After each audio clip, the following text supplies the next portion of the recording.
You ever think to yourself, gee, I probably shouldn't put this much emotional investment in a hockey team? Because I've been thinking that a lot lately. Hey everyone, it is Ben back again, and the Habs win! What are you still doing here? You were supposed to be gone! Yes! Yes! Yeah! Because if not, they're gonna get blown away. The cannon. It just kept firing. I am excited. Hello everybody, it's Ben back again. This time the Habs lose 4-1 to the Boston Bruins. Again, 4-1 to the Boston Bruins. Making it the third game in 8 days that the Canadiens lost a game to the Boston Bruins. Which really sucks, because that was like the one major bright spot that's been around for the last few years is they always crush the Bruins, and they'd always been crushing the Leafs, and both of those are kind of going away really quick. I'm not gonna lie, I was at the game, so like you guys must see that when I'm doing these videos, I have notes, and like I'm always looking down at like a notebook, and I don't hide it all that well a lot of the time.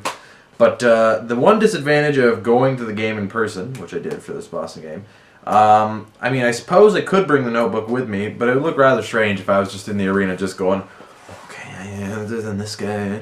I mean, I probably could. Probably wouldn't be the worst idea, but I didn't. And I'm also not going to lie. I'm usually somewhat imbibed when I'm at the game in person.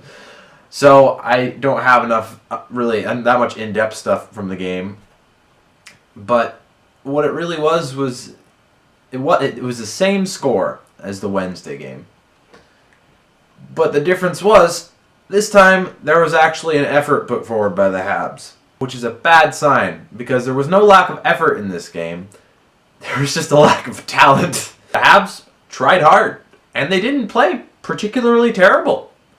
They just couldn't keep up with the Bruins. Because that's where we're at. And I know Shea Weber's out of the lineup, and I know Philip Deneau's out of the lineup, but those two players being out of the lineup should not crater your season. But it is cratering their season. Coming into this stretch of games, there was 3 games against the Bruins in 8 days, and then a game against the Capitals. It was pretty well regarded. They had to get at least a game against Capitals and a game against the Islanders. Pretty well regarded. They had to get at least 3 of those games that had to be wins to kind of keep in their contention, which was just the next in a line of things where, oh, we have to get this and this to be in the playoff contention. Before that, it was, oh, after a poor October, we have to have a strong November. Then it was, oh, after that poor November, I'll come back after the Christmas break and we'll be fine. Then after when this came along, it was like, oh, this stretch of 3 games in 8 days against the Bruins, we'll get a few against them, we'll be fine. When is the team just going to kind of accept? I mean, I hope maybe Bergevin's a little bit accepted the fact that, hey, got to kind of think future now. Speaking of just the game, though, beautiful goal by Patch, better feed by Byron. That was nice. It was nice to see. That was cool. Patch has 7 goals in the last 7 games now. That's great. Everything else, admittedly, the first goal that Price let in was a stinker. I was surprised, especially considering how sharp he had been until then. And the Krug shot was also still a little weak, but hey, you can give him the benefit of the doubt on that one because it was kind of a nice shot, and Torrey Krug's not the worst player in the world. Definitely, Price is not Price's best game, but he can't be leaned on for every single game. I mean, I know that's been the game plan for a few years now, but we should probably move away from that, maybe? I don't know.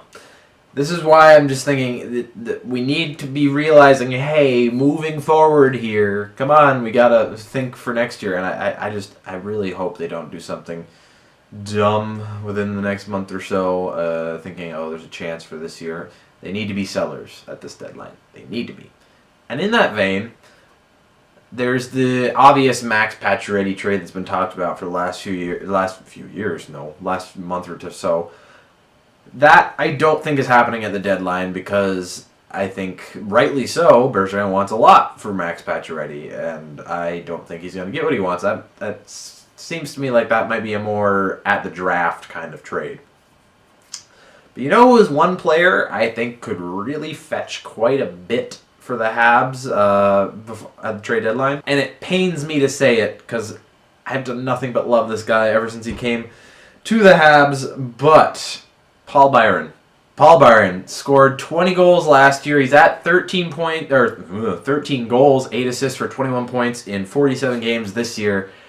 And with another year on his contract at around $1.16 million, that could be very, very enticing for a team looking to go down a deep run. That's some fantastic forward depth if they want it, because everybody was thinking, oh, maybe the 20 goals last year was a fluke, but this year he kind of seems to be proving it again. I think you could get a lot for him and maybe tack something else on there too. That might be something that a lot of teams would be willing to make a bet on. My worry is Bergevin's going to be dumb and undervalue Alex Galchenyuk and trade him for something. That's my worry. If we could get Plekanec gone for something but at the deadline, that would be cool. Because he still has that defensive ability, so that might be a draw for some teams, but there's not really any offensive ability that he's displayed in the last little while. That's gone pretty dead. I don't know. I'm hoping they'll do some smart moves, but I'm worried, very worried, that Bergevin's going to do some colossally stupid ones. And like I said, as much as it pains me to say it, I wouldn't mind seeing Byron go if they can get a fair bit for him, because I think they can. For a team that wants to go on a deep run and needs some forward depth, I think he could be a very enticing player.